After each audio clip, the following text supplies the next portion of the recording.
Pet rock owners of Reddit, which is the best rock for a beginner? A lot of people, even in this very thread, are going to tell you to start with a brick. They're domesticated specifically for human use. True. But that's because they're a working breed. If you don't intend to use your rock for masonry work, I would call it borderline cruelty. They want to work. They're made to work. If you're just going to keep it inside as a companion, you're going to have one unhappy rock. Instead, I would recommend something from the sedimentary family. They're common and easy to find. Usually made from multiple materials and therefore less prone to health problems like purebred metamorphics. And typically have stable temperaments unlike many volcanic rocks. As long as you're ready to not do any work, and you do your research before you commit, you should be able to handle most any rock that falls into your lap. Good luck on your long journey. With a complete lack of any effort whatsoever, your rock should outlast you.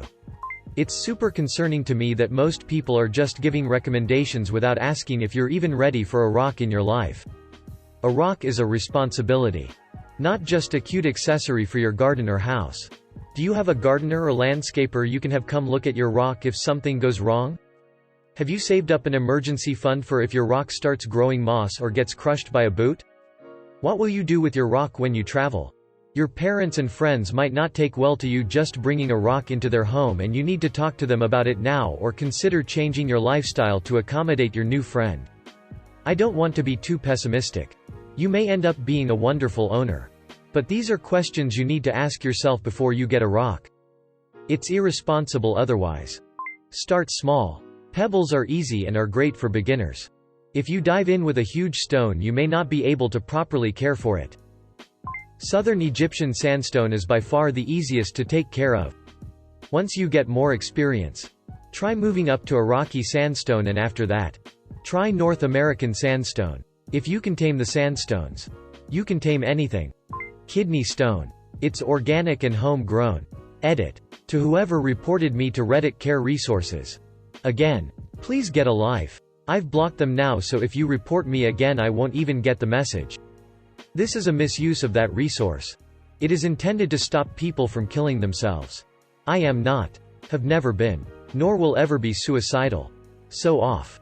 Many people like to jump right in and start with some of the designer breeds because they look pretty.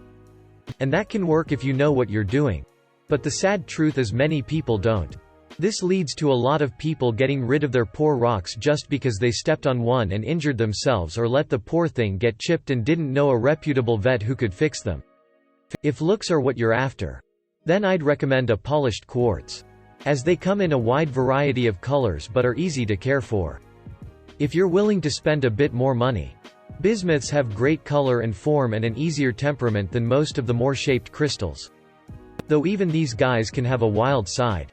Just be sure that if you do decide to get an unsmoothened crystal, make sure that they didn't come from a mill.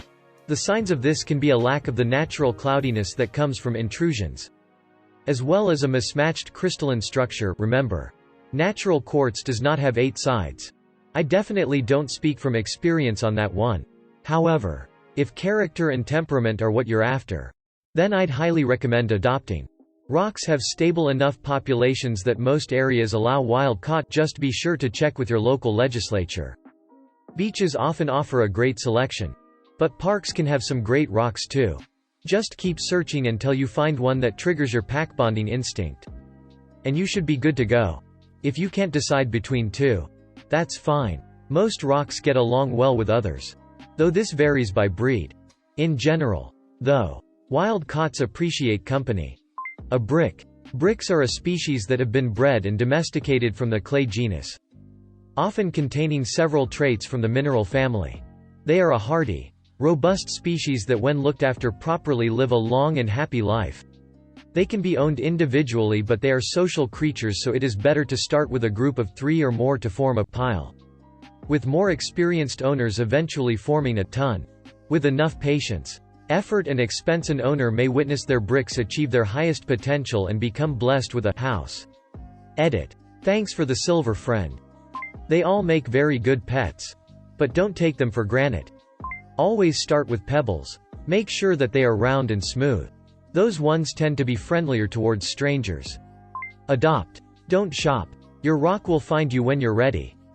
I like that boulder. That's a nice boulder. But seriously, get the biggest rock you can carry. Small rocks get lost. Cats take 'em places and you may never see them again.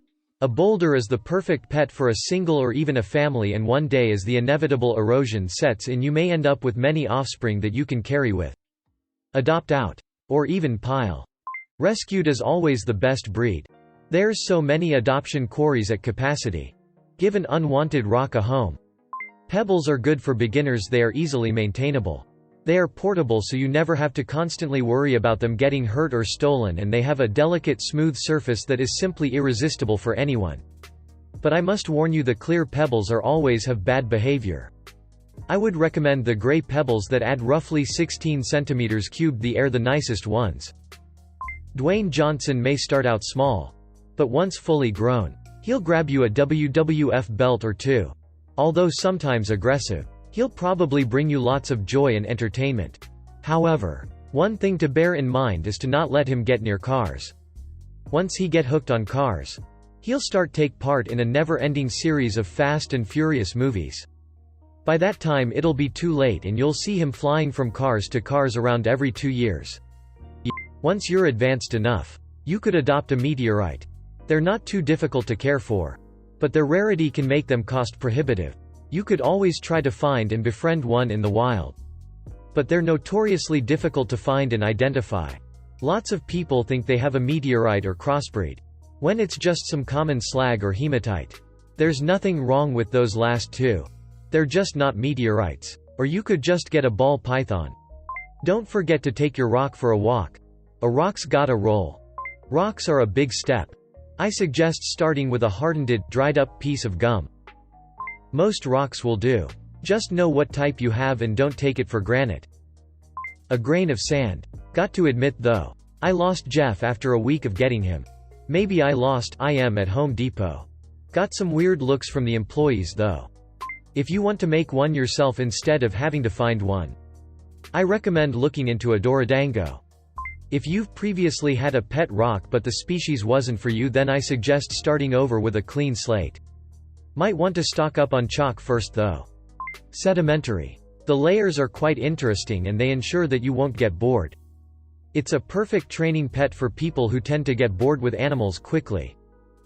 A flat one. That way when you step on your pet, it won't die. And neither will you. I understand that you're probably joking. But people have come up with enough weird for someone to be able to take this question seriously. I have to admit that I'm a little abusive to my rock. It's so lazy and annoying. It just sits there and does nothing. So every now and then I give it a good swift kick and that usually gets it moving. I'm starting to regret owning a rock. Grammastola pulchripes, Grammastola rosea are very common and can be very hardy. The issue is that this species can be temperamental. No consistency on the behavior. This can scare a beginner. They definitely earned the nickname of pet rock. They will sit motionless for days. Grammastola pulchripes on the other hand are more vibrant in color, more consist behavior, and are incredibly docile. They do get larger than the rosea and will grow faster than other Grammastola. With that being said, it's still a Grammastola, so it will be slower than other Theraphisids. Care requirements are the same as rosea. Maybe a bigger enclosure, but you'll figure out. The crack rock. Not only do you not feed it, after a while you won't feed yourself either. Win-win. Whatever breed that will beat Squidward's pet snail. Snelly in the Great Snail Race 2020. Hey there. Bonafide rock guy here. A true geo dude if you will. With my sedimentary insight on the matter. I'm seeing quite a few recommendations for sedimentary rocks.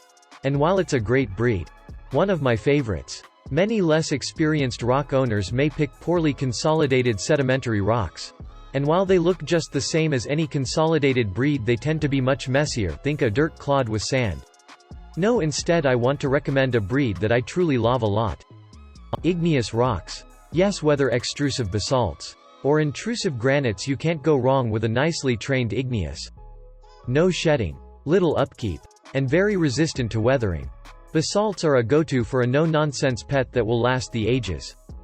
Granites are a well-known and often sought-after breed, coming from more differentiated magmas than basalts, giving it a higher pedigree if you're into that kind of thing. Do be careful with granites and other intrusive igneous rocks though. They are susceptible to heat and cold stress and should ideally be an indoor-only breed. Metamorphic rocks contain beautiful and some very nice breeds. But I recommend holding off for inexperienced owners. Because there can be a lot of schist out there. Yes, the world of pet rock ownership can be a rocking and rolling ride. I hope my tips have helped. But if you're ever in doubt, remember, plateaus are the highest form of flattery.